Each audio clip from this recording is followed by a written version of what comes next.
DNA.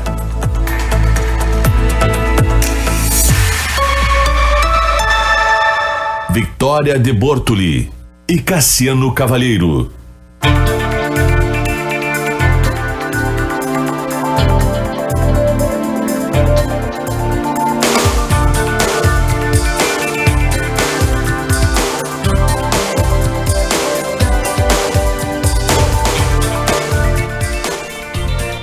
Boa tarde, Santa Maria e região.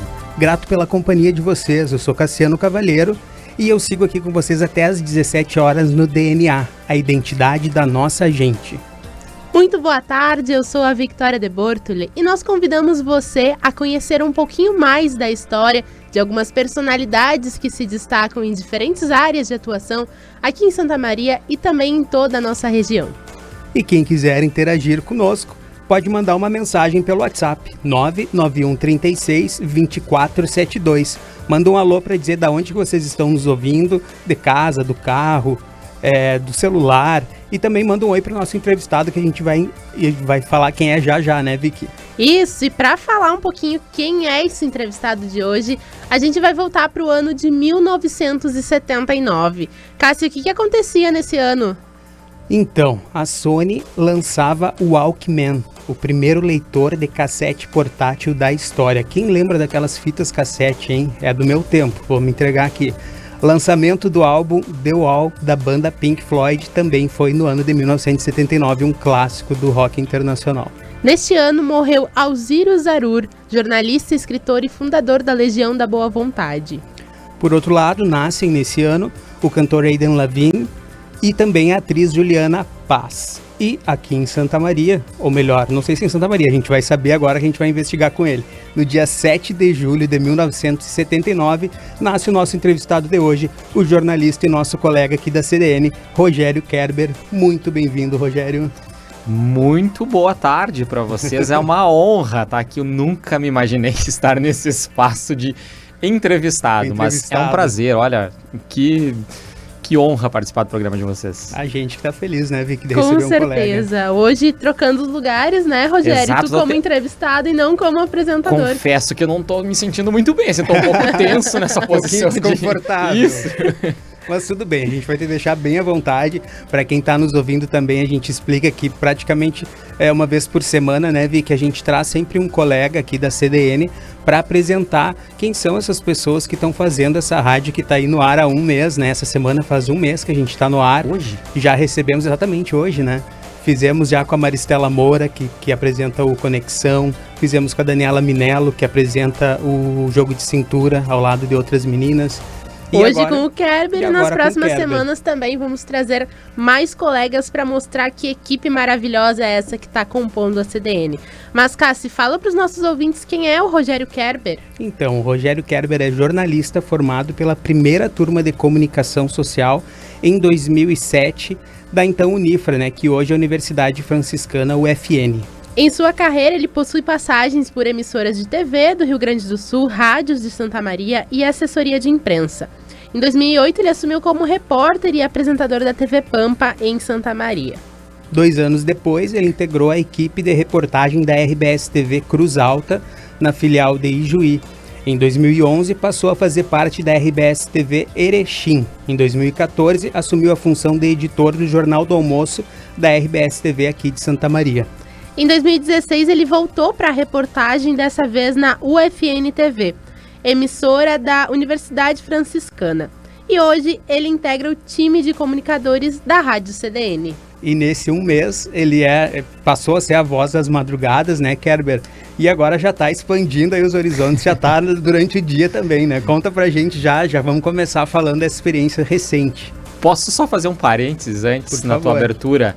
Walkman da Sony e The Wall, 1979. Tive os dois. Que coincidência. Clássico, ó, que nasceu junto contigo e tu teve os dois. Boas lembranças. Sobre a tua colocação, isso, iniciamos na madrugada e ainda estamos na madrugada, mas há uma semana eu também passei a integrar a equipe do Central CDN, fazendo parte da primeira e da segunda edição, das 11 da manhã ao meio-dia e das 5 às 6, daqui a pouquinho, na sequência. Siga na sequência. Com a segunda edição com a Thaís Sereta. Então tá sendo um desafio e tanto assim, eu acho que do tamanho que é a CDN. E eu tô muito feliz por isso. Assim, Que joia. Tu gosta de rádio, né? Adoro, assim. Na verdade, a minha origem é no rádio. Eu me formei e comecei no mercado de trabalho em rádio. Para depois, sim, ir para TV, para assessoria de imprensa. Mas a raiz, a base é o rádio. Mas pra gente contar um pouquinho mais da tua história, da tua trajetória, eu quero que a gente retome lá pra tua infância. Aonde é que tu nasceu, Rogério? Então, o Cassiano tava falando, vamos descobrir se ele nasceu aqui em Santa Maria. Eu não quis arriscar, não, né? É muito longe daqui. Eu até faço um desafio, vamos ver se vocês... eu vou falar o nome da cidade e vou perguntar se vocês já ouviram ou não. Primeiro, ela é ao norte do estado, fica quase na divisa com Santa Catarina, ali, um pé ali na divisa com Santa Catarina. Por pouco não é catarinense? Por pouco. É um município bastante pequeno, assim, cerca de 5 mil habitantes. A cidade tem um nome indígena, porque lá existe uma reserva indígena, chama-se Cacique Doble. Já ouviram? Não. Eu sabia. Enquanto não. Agora passou a conhecer. O Cabala, nosso técnico, faz sinal que sim lá, ó. Ó, o Cabala conhece. Salvou a equipe, obrigada, Cabala. Repete pra nós, qual que é o nome da cidade? Cacique Doble. Gente, eu nunca ouvi falar. Não. Dá uma olhada no mapa do Rio Grande do Sul, tá agora lá na pontinha. Kerber está aqui representando. Viu? Erechim, Passo Fundo, vocês já ouviram falar? Sim. Fica muito próximo. 130 quilômetros de Passo Fundo e 70 quilômetros de Erechim, onde eu já trabalhei também. Mas é assim, a primeira cidade catarinense ali é Campos Novos. E como é que foi crescer nessa cidade tão pequena que a gente nem tinha ouvido falar? Então, é muito diferente de tudo, assim, é uma infância, aquela infância do interior, aquelas histórias que vocês já devem ter ouvido de outras pessoas contarem para vocês, município pequeno, pouco desenvolvido na época, então se tinha uma liberdade enorme na infância. Eu fui uma criança, assim, que fui criada solta, não existiam riscos naquela época e numa cidade tão pequena, então foi aquela infância saudável, de conviver mesmo na rua, brincando até muito tarde, diferente a gente sabe que em cidade de maior existe, né, esse temor, esse risco. Eu tenho um filho pequeno, não deixo meu filho, obviamente, até muito tarde na rua. Então, assim, foi uma infância super saudável, bem diferente do que a gente tem hoje. Gostaria que meu filho tivesse essa experiência, infelizmente. Que idade tem teu filho? 5 anos. 5 aninhos. E me diz uma coisa, como é que era a configuração da tua família, com quem que tu cresce à tua volta, tu tem irmãos, tu nasceu, tu foi criada por pais, avós, tios, ou era uma família mais restrita? Não, a família da minha mãe, eu tive uma ligação muito próxima com a família da minha mãe. A família do meu pai morava em outra cidade também, na região norte, mas assim, eu não tinha muito contato. Então eu cresci rodeado pelos familiares do lado da minha mãe. Tenho uma irmã 10 anos mais velha, então existe essa diferença, assim, a gente não tinha... não convivemos na infância, né? Tipo, quando ela era criança, ela cuidava de ti, isso. certamente. Então, não tínhamos esse convívio de brincadeiras devido obviamente, a diferença de idade, né? Mas cresci rodeado pelos avós maternos, né? Meus avós maternos moravam na casa, cidade pequena, né? A gente morava do lado da minha casa, da casa do meu pai e da minha mãe. Então, era praticamente abrir um portão e estava dentro da casa dos meus avós. E o que se fazia na cidade? Qual eram as brincadeiras que tu lembra, assim? Qual que é a tua lembrança mais remota desse tempo de infância? Mais remota? Vou pelas brincadeiras. Ela como eu falei anteriormente, aquelas brincadeiras saudáveis de pega-pega, pique-esconde, depois quando estava um pouco maior, bicicleta, futebol em vários locais da cidade. Tipo assim, a cidade, como é uma cidade pequena, de novo, não tem uma estrutura, olha, tem uma quadra super bacana para se jogar futebol. Não, cidade pequena se joga futebol em qualquer canto que você acha. Olha, tem um pedaço de grama aqui, vamos jogar futebol aqui. Aqui também dá para fazer a prática de esporte. Enfim, muita liberdade. Como é que chegavam notícias lá que tu lembra, assim, as coisas mais remotas? Era jornal, era rádio, era TV? Como é que tu lembra, assim, da comunicação entrando na tua vida nessa primeira infância? Televisão. basicamente televisão, assim. A família parava para assistir jornal da noite. Sim, era aquela coisa tradicional, tipo, 8 horas, família sentada na frente da televisão assistindo o principal telejornal do país. E eu, assim, eu tenho poucas lembranças daquela época, mas as que eu consigo recuperar, eu me vejo, assim, assistindo televisão, assistindo o jornal com os meus pais. E nessa época, tu já pensava em ser comunicador, jornalista no futuro ou ainda não? Foi um sonho que começou bem cedo. Eu não sei, não saberia te precisar exatamente com que idade, mas eu acho que de 14 para 15 anos essa vontade já começou a existir. Já comecei a pensar nisso. Qual era a inspiração para se tornar jornalista?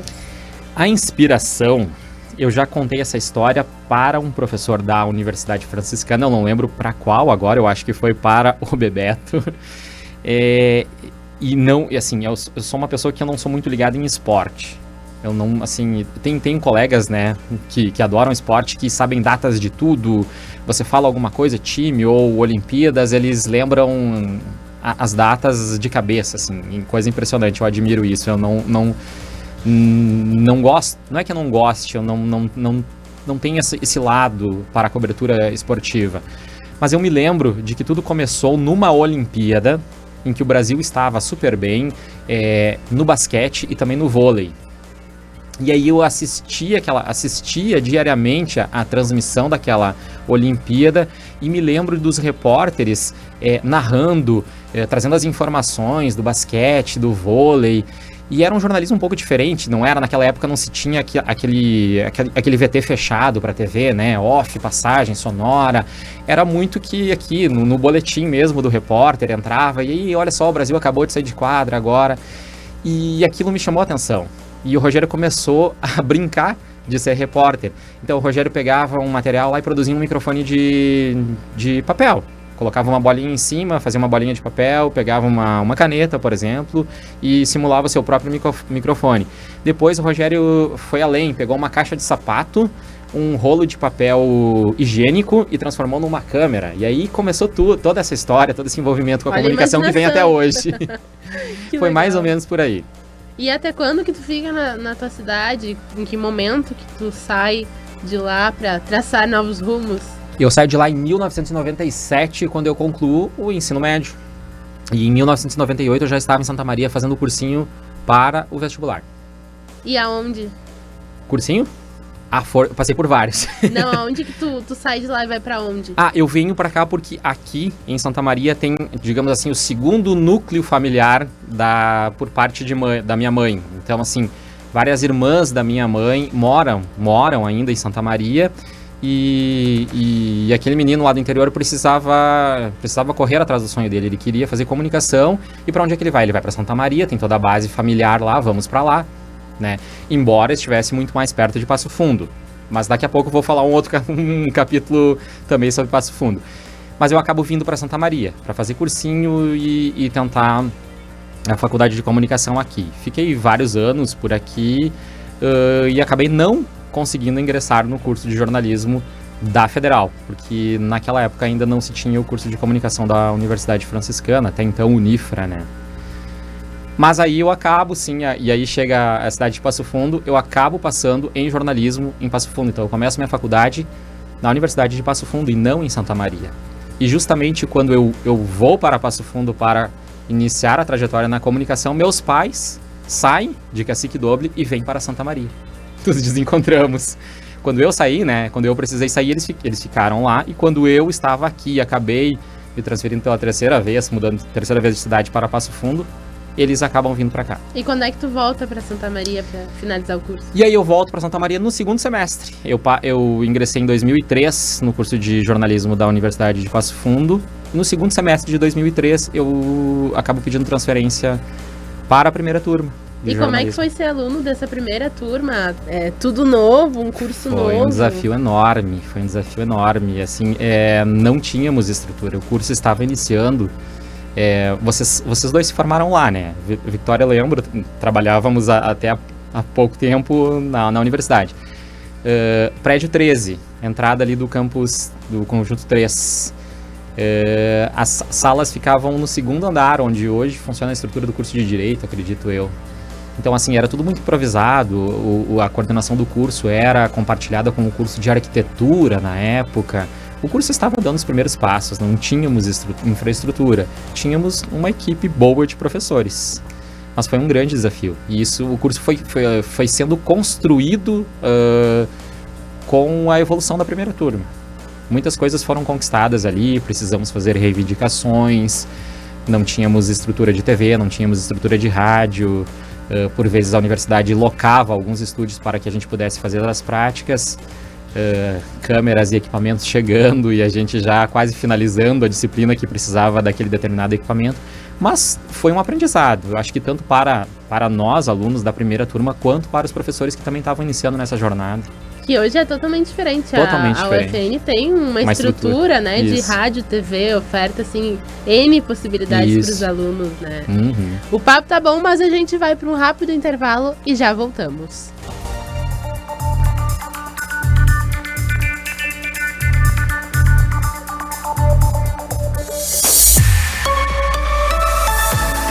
Rádio CDN, Central Diário de Notícias. 24 horas ao lado da comunidade.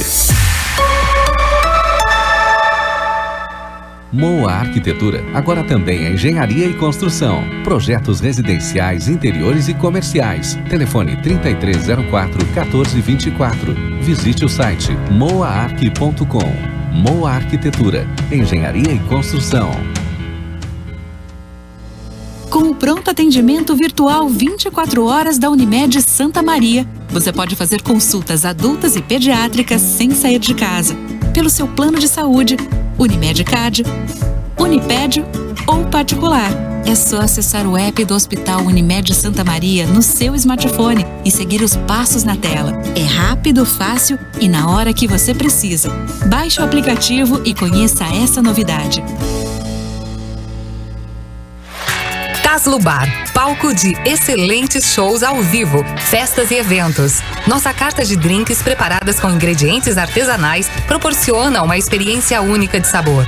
Todos os ambientes do Taslo Bar estão voltados ao palco, que tem agenda com as melhores bandas da região e eventos nacionais. O estacionamento fechado junto ao shopping é segurança para aproveitar a noite. Taslo Bar, perfeito para saborear drinks exclusivos e petiscos saborosos, no Shopping Praça Nova. Acompanhe o programa Faz Sentido, todo domingo, das 11 ao meio-dia, comigo, Fabiana Sparrenberger, e com o psicólogo Carlos Eduardo Seixas, aqui na CDN. Vamos propor discussões que despertam o interesse de quem busca respostas sobre a vida, ajuda para os desafios do dia a dia, saúde mental e incentivo para construir uma trajetória de bem-estar. Faz Sentido. Se é importante para você, é assunto para nós. Para um novo você que adora fazer bons negócios, uma nova Volkswagen. Amarok Highline ou Comfortline 21-22 180 cavalos com 15% de desconto para produtor rural ou CNPJ. Taxas a partir de 0,94%. Saldo em 24 vezes sem entrada. Venha até a Pampeiro e confira essa e outras ofertas. Vá até a sua concessionária ou acesse o site. Chegou sua hora de conquistar um Volkswagen 0 km. No trânsito, sua responsabilidade salva vidas. Volkswagen. De segunda a sábado, às 5:30 da manhã, eu, Felipe Baques, trago as informações que você precisa para sair de casa bem informado. No Primeira Hora, você vai saber como está o trânsito, a previsão do tempo, a agenda do dia, as notícias de polícia e muito mais. Primeira Hora, o jornalismo que pulsa no amanhecer da CDN.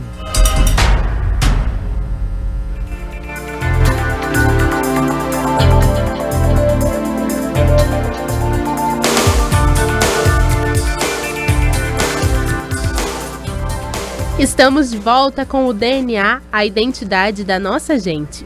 Eu sou a Victoria de Bortoli e sigo aqui com vocês até às 5 da tarde, ao lado do meu colega Cassiano Cavalheiro e também do meu colega Rogério Kerber, jornalista, que é o nosso entrevistado de hoje. Lembrando que quem quiser interagir, manda uma mensagem no nosso WhatsApp 99136 2472. seguindo o baile aqui com o Rogério Kerber, eu queria que tu voltasse ainda um pouquinho. A gente já estava avançando ali no teu início da faculdade, tu foi para Passo Fundo, voltou para Santa Maria, mas as suas primeiras impressões de Santa Maria, quando tu chega ainda para fazer cursinho ali no fim da década de 90, o impacto assim que a cidade te causou, o que tu lembra de sentir em relação à cidade? E, na verdade, como parte do núcleo familiar está em Santa Maria, então eu já tinha vindo várias vezes a Santa Maria antes de vir fazer cursinho, já conhecia. Minha mãe me falou que a primeira vez que eu vim para Santa Maria com ela, acho que eu tinha 5 anos ainda, não lembro dessa viagem, mas assim, já conhecia Santa Maria previamente e gostava do que eu via. Mas a tua rotina, assim, sabe, tipo, a Sim. cidade foi impactante, sair de perto da tua família. Porque Vinde, como é que é o nome da cidade? Cacique Doble. Cacique Doble pra Santa Maria, eu acho que tem uma diferença. São dois mundos, né? Eu saí de uma cidade que na época, hoje tem 5 mil habitantes, na época deveria ter o quê? 2 mil, 3 mil habitantes. E chego num mundo, Santa Maria, né? Um mundo completamente diferente, cidade desenvolvida, com muitas opções, então... O que tu fazia? Tu foi no DCE, tu foi no Brahma, a gente quer saber detalhes. No Brahma, assim, fui no DCE, gente, se eu vou falar, vocês talvez, como não? Não fui no DCE. Nunca fui no DCE. Nunca foi na catacumba do DCE. Não. Mas tu era um guri festeiro na época da faculdade? Mais ou menos. É que era mais de ou cursinho, menos, na verdade, isso, né? Cursinho, a pessoa tem que ser mais focado. Tu era focado no cursinho? A tua rotina era assim, se eu disser, o Rogério era um cara super focado, não, eu vou estar mentindo. Preciso ser honesto comigo mesmo. Tu morou com tua família aqui? Sim, eu morei com a família durante a época de cursinho e assim, nos últimos anos, daí acabei tendo... Outros primos acabaram vindo de lá também para fazer cursinho, né? Até então era só eu. Aí os outros acabaram vindo e nós acabamos morando todos juntos ali por um período. Daí depois cada um passou para uma universidade, para outros estados e acabamos nos separando de novo. Mas assim, eu não era uma pessoa muito, muito, muito focada. Dentro da medida do possível, sim. Eu tentava manter ali um foco, um objetivo. Eu tinha um objetivo, né? Que era cursar a comunicação, então... Mas infelizmente não foi possível. Na época, assim, não querendo justificar, mas o curso de comunicação social na universidade era muito, muito concorrido. Todos os cursos eram muito concorridos, né? Eram tipo 20, 30 vagas. 22 candidatos por vaga, 23. Inteiro tentando. Isso. Então, assim, ele tava, assim, num patamar de concorrência lá do top 10, digamos, da universidade. E infelizmente não foi possível. Eu não me preparei o suficiente para... Eu sempre digo que no interior a gente não é muito preparado para vestibular, a gente é preparado para gincana, para coisa artística, para coisa cultural, para CTG, mas para vestibular é muito impactante, como pelo menos na minha época, até os anos 2000, ensino médio preparava para outras coisas e não para vestibular, tanto que chegava que Santa Maria era um baque. E aí vocês imaginem, né, a escola estadual de uma cidade de 3 mil habitantes, 2.500 habitantes, então a realidade, a discrepância, né, chegava numa cidade onde as pessoas estavam muito mais preparadas, isso também era bastante difícil, era uma concorrência quase que desleal. Então eu precisei correr atrás do tempo, conforme a gente costuma falar. Mas infelizmente não foi. Mas não foi por essa via, acabou sendo por outra. E tu te forma na primeira turma, então, da Unifra, né? Que agora é o UFN de jornalismo. E como é que foi logo depois que tu te formou? Como era fazer jornalismo no interior do Rio Grande do Sul naquela época? Tu já atuava antes de se formar ou tu começou a atuar antes de entrar na faculdade ou durante a faculdade? Remuneradamente, não, antes de me formar. Mas assim, estágios e outras práticas, sim. Eu e mais 3 colegas, nós desenvolvemos um projeto na primeira rádio comunitária aqui de Santa Maria. Foi aí que nasce todo o envolvimento com rádio. Então, Rádio Caraí FM, que fica na rua Caracaraí, na zona sul da cidade. Precisávamos desenvolver um projeto de comunicação comunitária na época. E através do Diário de Santa Maria, eu abri o Diário de Santa Maria e, estreia, entra no ar amanhã a primeira rádio comunitária de Santa Maria. E aí gente, vamos lá, vamos fazer um programa comunitário lá de rádio. E aí começa todo o envolvimento com rádio. E o programa deu tão certo que ele não durou só aquele período de um semestre da cadeira. Nós passamos um ano e meio desenvolvendo o Caraí Comunidade. Agora me fugiu o nome. Como o Caraí. É que era esse programa, a estrutura dele, que horário era? Ele era um programa super cedo, assim, ele ia das 6 da manhã às 8. Então chegávamos 5h30 na comunidade lá, já com uma pré-produção. No dia anterior nós íamos até a Zona Sul, lá na rua Caracaraí, ver os problemas de infraestrutura, o que a comunidade precisava, iluminação, saneamento básico. Levantávamos algumas informações e no programa a gente levava ao ar esses problemas e tentava de alguma forma ajudar aquela comunidade com respostas de poderes executivo, legislativo ou até mesmo com Corsã, empresa de energia. Ele era um programa muito voltado para a região sul da cidade, para os problemas e não só problemas, mas também ações, eventos que a própria comunidade realizava. E tu viu melhorias durante a existência do programa, assim, dava resultado, o pessoal se sentia representado? De certa forma, sim, conseguimos ajudar em algumas questões. Eu lembro de iluminação, questões bem pontuais, em um determinado momento, até com uma patrulha da brigada que aumentou lá o número de vezes que eles passavam na região, lá de madrugada, porque também era naquela época, 2013, não sei qual é a realidade hoje, lá da rua Caracaraí, mas era um local assim com uma taxa de violência, de criminalidade bastante acentuada. Então lembro de ter esse episódio da brigada se comprometer em aumentar o policiamento ostensivo lá. Tivemos alguns resultados bastante interessantes assim para uma rádio comunitária, né, gente que tem uma abrangência limitada. De 2 ou 3 bairros, na verdade, né? E dentro da universidade tu chega a passar por vários laboratórios, TV, rádio, pressa, revista? Eu brinco assim que eu sempre tive um pé na rádio e outro na TV, mas a minha grande paixão é o rádio, né? Então eu passo pelos laboratórios de audiovisual, passo pelo laboratório de rádio, fui por dois semestres, eu acho, monitor, não 2 semestres consecutivos, mas em 2 semestres eu realizei a monitoria lá do laboratório de rádio.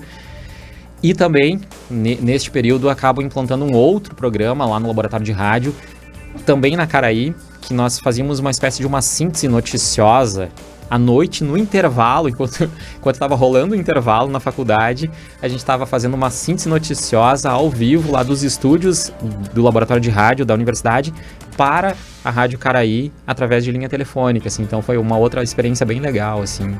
Então, e o Rogério era aquele aluno meio cri-cri, assim, tipo, como eu gostava de rádio, tipo, eu tava em casa, as aulas começavam às 6h30, eu tô à tarde em casa, eu não tenho nada pra fazer, eu tô aqui sem fazer nada, vou lá pro laboratório de rádio, vou lá gravar alguma coisa, vou lá fazer alguma coisa. Então eu sempre tava lá pelo laboratório de rádio, sempre tava no laboratório de TV fazendo alguma coisa, vendo se tinha alguma coisa pra fazer.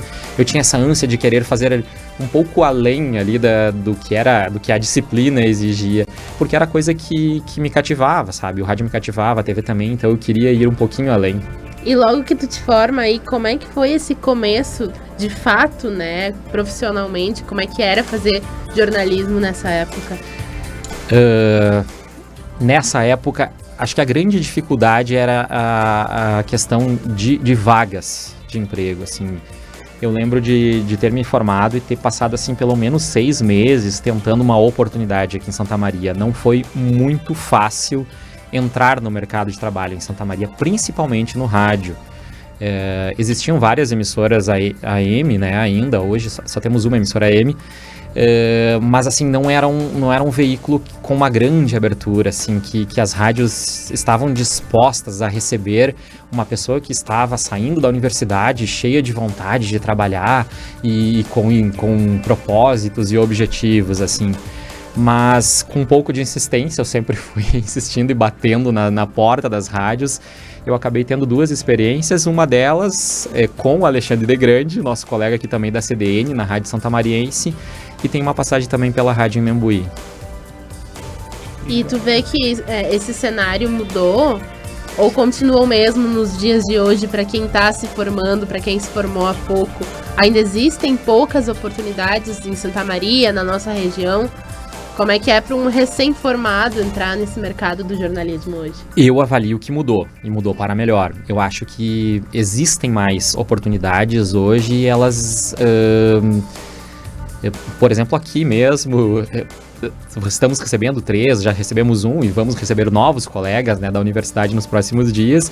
Então, assim, existem oportunidades. O que eu tô percebendo é que parece que as pessoas que estão se formando agora não estão muito dispostas a começarem a atuar antes da conclusão do curso. E mas isso é essencial, né? Essencial, fundamental. Tu procurar, eu digo por experiência própria, assim, de tu ir atrás, né? Exato. De tu buscar oportunidades, se desafiar. Porque tu é aluno, tu tem menos responsabilidade nessa época, né? Até porque quando você bate numa empresa de comunicação, a primeira coisa que eles querem saber é a tua experiência. O que você sabe fazer em comunicação. E se você não teve experiência nenhuma, não buscou nada durante a tua faculdade, o que você vai dizer numa entrevista de trabalho? Qual é a tua experiência? O que você pode oferecer, acrescentar para aquela equipe, se você não conseguiu experienciar nada, né, durante a tua formação? Então, até fica a dica, né, para as pessoas que estão nos cursos de comunicação, aproveitem as oportunidades. E ao longo da tua trajetória, quais foram os maiores desafios que tu enfrentou como jornalista? Sempre teve no mercado, teve uma época também que foi difícil, já pensou em desistir, em trocar de área? Nunca pensei em desistir, mas nunca foi fácil.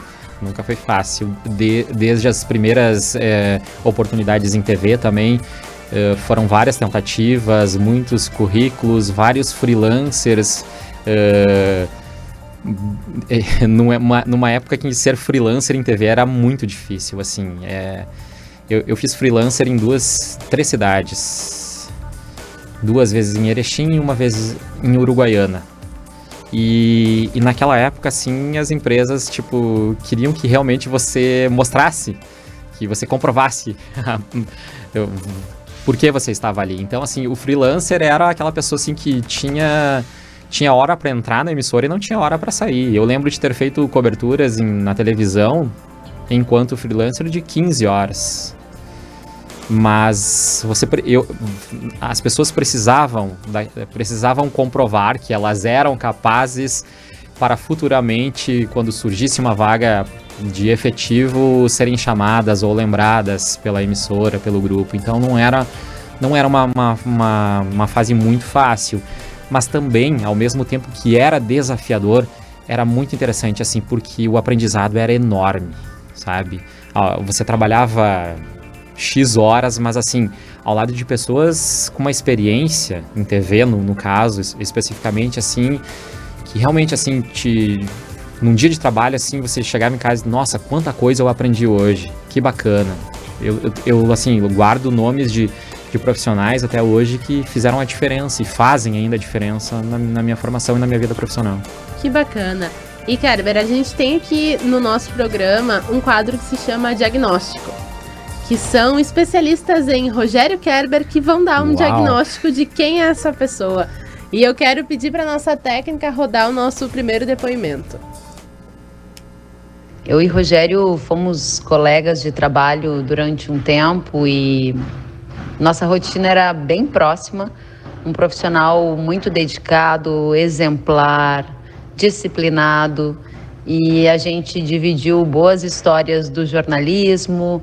Criamos um vínculo bacana, experimentava muitos bolos da mãe dele e era uma troca muito saudável, muito bacana.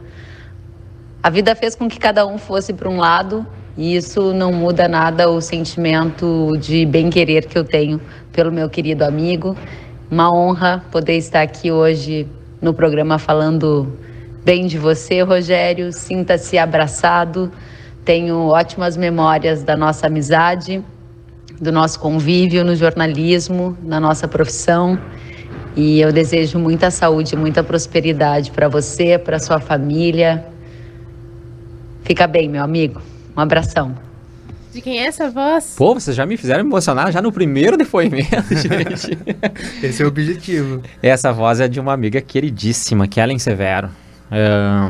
Egressa da UFN, também da Unifra. Colega de TV Pampa. Passamos bons aprendizados, bons momentos na TV Pampa aqui de Santa Maria. É uma pessoa com um caráter e um coração, assim, incrível, incrível. Pô, que legal, assim, fazia muito tempo que eu não falava com ela, não ouvia a voz dela. Jornalismo, né? Uma referência. Uma pessoa assim, ó, hoje, no agronegócio, a Kellen é a referência. É a referência do país. Eu não estou exagerando, mas é o grande nome do agronegócio desse país. Vamos aproveitar essa emoção do Kerber e rodar mais um depoimento. Bem, este profissional, enquanto colega de trabalho e amigo, representa uma referência para mim.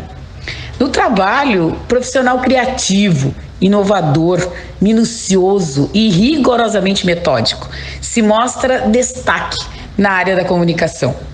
Em demais espaços de convivência, sejam eles no espaço familiar, entre grupos de amigos, na vida pessoal, constitui uma referência elogiável pela condução persistente, firme e inteligente de seus projetos de vida. Muito grata por ter conhecido e seguir em convivência com ele. Abração. De quem é essa voz? Ail Meirelles Ortiz, professora da Universidade Franciscana, falei coincidentemente hoje de manhã com ela.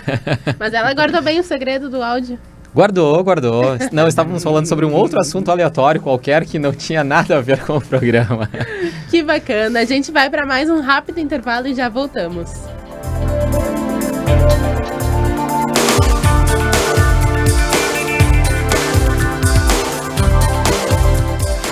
Taslo Bar, palco de excelentes shows ao vivo, festas e eventos. Nossa carta de drinks preparadas com ingredientes artesanais proporciona uma experiência única de sabor. Todos os ambientes do Taslo Bar estão voltados ao palco, que tem agenda com as melhores bandas da região e eventos nacionais. O estacionamento fechado junto ao shopping é segurança para aproveitar a noite. Taslo Bar, perfeito para saborear drinks exclusivos e petiscos saborosos. No Shopping Praça Nova. Amor, vamos lá na Goods rapidinho? Preciso comprar um presente, umas coisinhas pra decoração aqui de casa. Bora? Sei, rapidinho. Conheço essa história. Vai você lá, amor. Mas você não tá sabendo? Agora a Goods e a Casa Cook estão juntas. E eu sei que você ama a Casa Cook. Enquanto compro, você pode dar uma olhada nas novidades de cozinha. Sério? Que baita novidade! Vamos sim, agora! Oba, prometo não demorar. Capaz, amor. Não tem pressa. Escolhe com calma. Tem tanta coisa linda lá. Agora juntas. Goods e Cook, ainda mais criativas. Em 3 endereços: Santa Maria Shopping, Royal Plaza e uma nova loja na Avenida João Luiz Pozobon. Baita Chefe, a competição culinária amadora mais querida dos gaúchos. Todas as segundas e quintas, às 4:30 da tarde, nossos 5 participantes disputam pelo troféu Baita Chefe 2021. Acompanhe pela TV Diário, canais 26 e 526 da NET, pelo site ou Facebook do Diário. Patrocínio Master, Empório Amadeu e Coca-Cola sem açúcar. Realização Diário. Patrocínio Cancia Imóveis, Santa Alimentos, Casa Cook, Sicredi, Farinha Maria Inês e Delivery Much. Apoio Ubra. Seja assinante do Diário, receba as edições impressas na comodidade de sua casa. Modalidades e planos especiais que se adaptam a você. Ligue 3213-7272 e fale com a nossa central de atendimento. Diário, cada vez mais perto de você. A imobiliária que está mudando Santa Maria e região tem seus canais de atendimento e comunicação em diversas redes. No Instagram, encontre a conta comercial pelo @Michael Oliveira Imóveis. No Facebook, procure pela página Michael Oliveira Imóveis. Você também pode conferir os melhores lançamentos do mercado imobiliário no canal do YouTube Michael Oliveira Imóveis. Acesse o site da imobiliária para encontrar as melhores oportunidades do mercado. michaeloliveira.com.br. Michael Oliveira Imóveis, mudar faz bem. Ajude a encher as prateleiras do Banco de Alimentos e a mesa de quem passa fome. Prefeitura de Santa Maria apresenta Santa Maria Sem Fome. Serão 150 dias de campanha e você pode ajudar doando alimentos não perecíveis em qualquer um dos 29 pontos distribuídos na cidade. Ou doe qualquer valor sem precisar sair de casa, diretamente para as contas do Banco de Alimentos de Santa Maria. Saiba mais no site diariosm.com.br. Uma iniciativa Diário. Empresas parceiras: Rede Super, Sulclean, Construtora Jobim, Loja Zeni, Fundação Eni e Panfácil.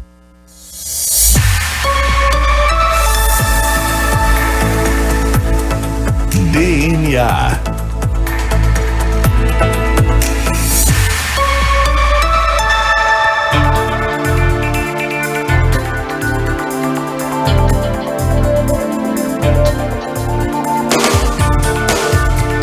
Estamos de volta com DNA, a identidade da nossa gente. Eu sou Cassiano Cavalheiro e sigo aqui até às 5 da tarde ao lado da Victoria de Bortoli e do Rogério Kerber, nosso entrevistado de hoje, nosso colega, a voz da madrugada e também do Central CDN, né?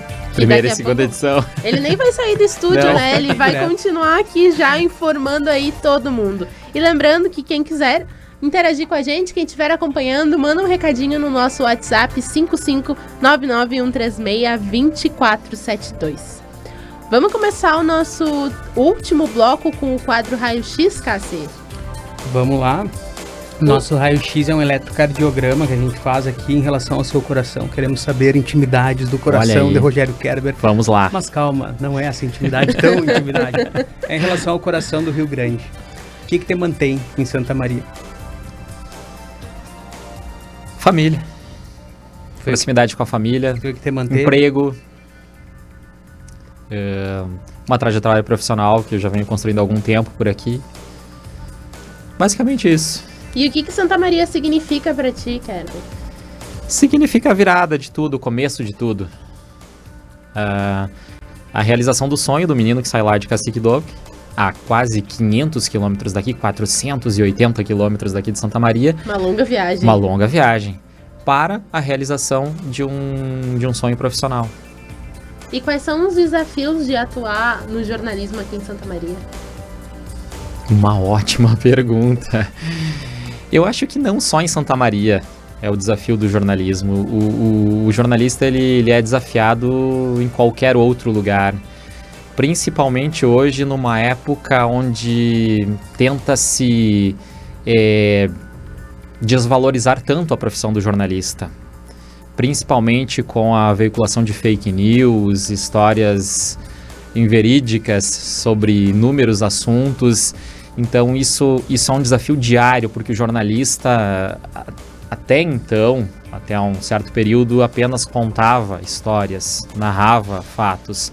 Hoje o jornalista precisa comprovar fatos, desmentir boatos. Então eu acho que a profissão do jornalista, ela tem esse desafio aqui em Santa Maria e eu acho que em todo o Brasil.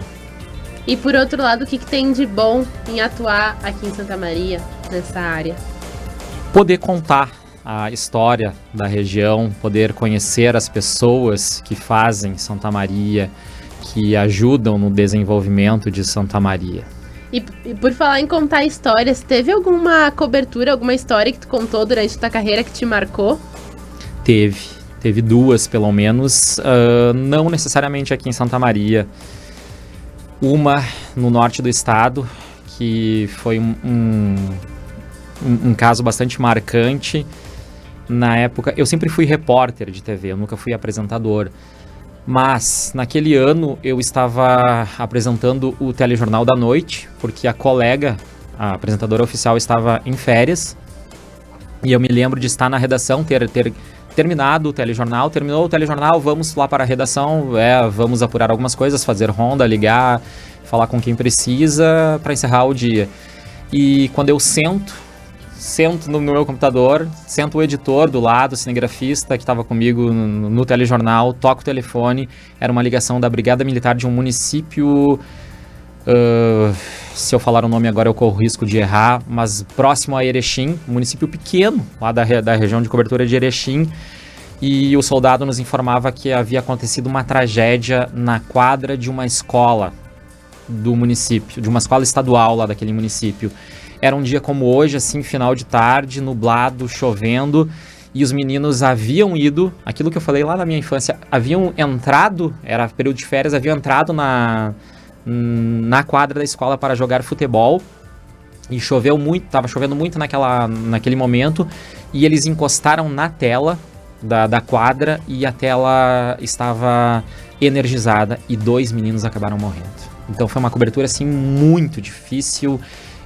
Nós saímos às 7 da noite da emissora logo após o final do telejornal e invadimos a madrugada, assim, 2, 3 da madrugada, Aí eu fui para casa dormir, porque às 6 da manhã já tinha que estar ao vivo para o próximo telejornal do estado, com aquelas informações que comoveram todo o Rio Grande do Sul. Que tristeza essa Foi história. muito difícil, assim.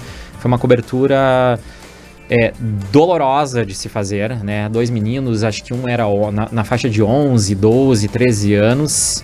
Uma cidade pequena, então comove, assim, a toda aquela, né? Todo mundo é conhecido de todo mundo, então... cidade consternada, assim. Foi uma tristeza enorme. E também um período de muito aprendizado. O jornalista precisa aprender a se comportar nesses... Como conduzir a história, né? Porque a gente acaba se afetando de uma forma se ou outra. contaminando. É impossível Você fica sentir impactado. É impossível. O jornalista precisa ser imparcial, sim, precisa. Mas é impossível você não sentir aquela dor daquelas famílias, não comprar aquele momento. É difícil não embarcar na história, como a gente diz, assim. É muito complicado. Essa foi uma. A segunda cobertura, assim, que também foi muito marcante, na verdade, já não era a cobertura do fato em si, mas quando eu também trabalhava em Erechim, vocês devem lembrar ou devem ter ouvido dessa história, que foi a tragédia do ônibus escolar. Isso foi que ano? Como eu falei no início, assim, eu sou uma pessoa que eu não consigo gravar há anos. Mas, enfim, 17 crianças num ônibus que levava estudantes do interior de Erechim para escolas do município, e eles passavam pela barragem da Corsã. E uma série de problemas, ônibus irregular, sem vistoria, com problemas no freio, acabou caindo dentro da barragem da Corsã em Erechim. E foi uma tragédia, assim, também que marcou o estado. Junto com a da Kiss, a tragédia do ônibus escolar de Erechim foram as 2 grandes tragédias do Rio Grande do Sul. 17 mortos, se eu não me engano, na época. Teve até a história de um menino, que foi o Lucas Vezaro, que deu o nome de uma escola lá de Erechim, depois, que na época, assim, conseguiu sair do ônibus e salvar vários outros colegas, nadou, retirou os coleguinhas dele e infelizmente acabou morrendo na tragédia também. Então, assim, assim como a tragédia da Kiss, todo ano a gente voltava para contar aquela história. Então foi uma cobertura também por 2 anos e meio. Eu fiquei em Erechim. Foram 2 anos e meio de cobertura, assim, bem intensa sobre a tragédia do ônibus escolar. Estamos ouvindo aí memórias, então, do jornalista Rogério Kerber, nosso colega aqui da CDN. E eu quero saber, a gente está se encaminhando para os minutos finais do programa, tá? Passa muito rápido, mas eu queria saber de ti algumas memórias a respeito da UFN, de referências que tu teve na UFN. Rapidamente, o que tu pode nos dizer, assim, de mestres, professores? Posso só voltar no assunto? Colega que trabalhou comigo em Erechim me lembra o nome da cidade, que tinha esquecido lá da tragédia dos meninos, Jacutinga. Fica uma cidade muito próxima lá de Erechim. Nossa audiência aí tá indo longe, já tá indo lá pra... Colega jornalista José Quintana Júnior. Um abraço. Tua pergunta era sobre os mestres, isso? Referências, Referências. Carlos Alberto Badic, Bebeto. Que já esteve aqui conosco já. no DNA. Gilson Piber. Laura Fabrício. Mestre da fotografia. Um outro professor que me marcou bastante também e já não está mais há bastante tempo na Universidade Franciscana, porque acho que ele ficou 1 ou 2 semestres, Carlos André Domingues, o Cadré. Ele foi jornalista do Diário de Santa Maria. Liliane Dutra. Elisângela Mortari, coordenadora no curso quando eu venho de Passo Fundo para Santa Maria, coordenava o curso de jornalismo da UFN. Enfim, Rosana. Eu tenho aqui um diagnóstico que eu gostaria que tu ouvisse. Meio da última hora aqui, mas deu tempo. Vou botar aqui no meu áudio, tá? Acabar lá, nosso técnico. O Kerber foi um dos mais brilhantes alunos da primeira turma do jornalismo da qual eu tive, aqui da UFN, da qual eu tive o prazer de ser escolhido patrono. E para mim continua sendo brilhante enquanto jornalista, seja na televisão, seja no rádio, onde ele está agora. É um cara que sempre vai atrás, ele tem uma ética impecável e é um sujeito espetacular e tem um filho maravilhoso, é um parceirão, é um amigo já, né? Tem alunos que ultrapassam o status de ser alunos. E ele é um cara que virou um amigão, assim, uma pessoa em quem eu confio e eu admiro muito o trabalho dele. Grande abraço aí, Rogério. E abraço também para ti, Cassiano, e para ti, Vitória, outros alunos também que ultrapassaram essa fronteira de ser alunos e são colegas e amigos. Querido, de quem é essa voz? Nossa, o que dizer? Carlos Alberto Badic, Bebeto. Falei 2 ou 3 vezes nele aqui no programa. É uma honra ouvir um áudio, um depoimento desses de uma referência do jornalismo. Com certeza, uma referência com quem passou pelo jornalismo lá da UFN, com certeza aprendeu, né? Um grande mestre que eu tenho muito orgulho aí de ainda continuar esse contato com o Bebeto. E vamos seguir nesse clima de mais um depoimento, Cavala? Vamos. Tem mais. O Rogério Kerber é um cara que eu achei que eu tinha me livrado da convivência com ele na época da faculdade. Quando eu me dei conta, ele estava rondando lá a fronteira oeste, quase trabalhamos juntos. Quando eu fui trabalhar no Alto Uruguai, em Erechim, não deu um ano, estava lá o rapaz, sendo que ele já tinha tido uma experiência até mesmo antes de mim. E fomos ser colegas em Erechim, no norte do estado. Aí quando eu achei que tinha encerrado a nossa jornada juntos, fomos ser colegas aqui em Santa Maria e acho que pelo menos dessa vez agora, tão cedo a gente não vai trabalhar junto, mas brincadeiras à parte, o Kerber tem um poder de se reinventar, de um talento de conseguir trabalhar linguagens diferentes, do hard news a uma linguagem mais leve, buscando um público mais jovem, a capacidade de adquirir conhecimento com novos softwares em relação à edição de vídeo, em relação à edição de áudio, e sem contar a grande pessoa que ele é. Difícil é conseguir arrancar ele para um churrasco, viu? Um cara muito família, mesmo sem pandemia, mas um cara de um coração gigante e que todo mundo admira muito. De quem é essa voz? Pô, que coincidência, falei no cara agora. José Quintana Júnior, uma pessoa excepcional, assim, a quem eu devo muito, muito. Querido, muito obrigada pela participação no nosso programa. E agora a gente vai encerrar o diagnóstico com o último depoimento. Vamos ver se tu reconhece essa voz. Tem mais um. Falar sobre o Rogério é falar sobre determinação. Eu conheci ele no momento mais difícil da vida dele, né? Quando ele estava numa fila, esperando por um transplante de córnea. E de lá para cá, já se passaram 11 anos da nossa história. E a minha admiração, meu carinho, amor por ele só aumentam por ele ser um pai incrível, profissional super competente, amigo, companheiro. Então, só tenho a dizer que eu amo você. Eu te amo, pai. Quem foram essas vozes? Eles querem acabar comigo hoje, Cavalo. Os 2 grandes amores da minha vida. A minha esposa, Angélica Melo da Silva Kerber, e o meu filho, Luiz Maurício Melo da Silva Kerber, de 5 anos. Que bonitinho. E você já tem aí mais de uma década de Mais história. de uma década. A Angélica, nós nos conhecemos quando eu trabalhava na TV em Ijuí. Eu era repórter eu trabalhava em Ijuí, sucursal de Cruz Alta, e a Angélica era natural de Cruz Alta, então nos conhecemos, ela me conheceu através da TV e depois começamos a nos encontrar, a trocar mensagens, nos encontrar, e tem essa linda história já aí de mais de uma década. Meu filho sabe todas as vinhetas da CDN. E agora deve estar nos ouvindo. Um abração aí pra Angélica e pro filhão.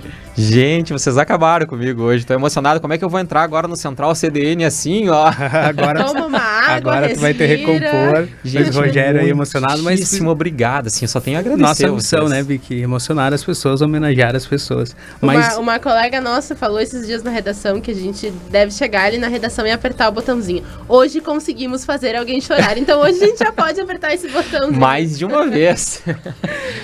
Mas não vamos terminar sem antes fazer um bate-bola, jogo rápido, para lá. ouvir aí algumas opiniões do nosso colega Rogério Kerber no nosso check-up. A gente vai falar aqui uma palavra e tu vai responder a primeira coisa que vier à cabeça. Olhando para trás, do que tu te orgulha na tua trajetória? Persistência. Tem algum arrependimento? Nenhum. Uma ambição? Ser ainda mais conhecido no jornalismo e fazer ainda mais a diferença. E o que é comunicação? É a minha vida. E quando tu não tá trabalhando, tu gosta de estar aonde, fazendo o quê? Com a minha família. E o que família significa pra ti? Tudo. E o que te deixa em paz quando tu tá atucanado, assim, meio aéreo? O que te deixa em paz? Eu acho que a mão amiga da minha esposa e do meu filho, o ombro amigo, uma palavra ou até simplesmente um olhar. Chegar de madrugada em casa depois de ter feito 2 edições do Madrugada CDN e ver que meu filho está dormindo tranquilamente e que todos estão bem, isso já me acalma, já me basta para vamos respirar e vamos começar tudo de novo. Que bonito. E o que te tira a paz? O que me tira a paz? Eu acho que não é uma coisa só que me tira a paz, mas, por exemplo, a injustiça me tira a paz, a falta de empatia me tira a paz, das pessoas não conseguirem se colocar no lugar dos outros, isso me deixa um pouco irritado. E resumindo em uma palavra, Rogério Kerber, em uma palavra. Nossa, essa é a mais difícil, às 16 horas, 59 minutos e 49 segundos, pra Rogério, terminar. em uma palavra. Meu Deus do céu, eu acho que, de novo, eu vou ter que...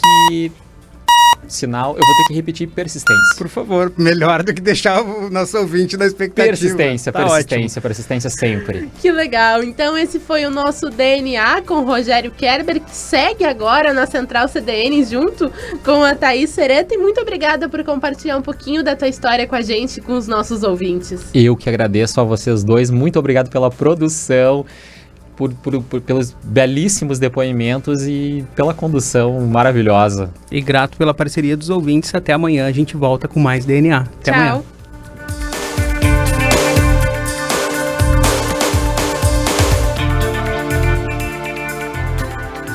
Quer ter o prazer de sorrir, falar e comer com mais segurança? A Davante Odontologia e Implantes é uma clínica completa para a sua saúde bucal e estética facial. Aqui você encontra equipe com mais de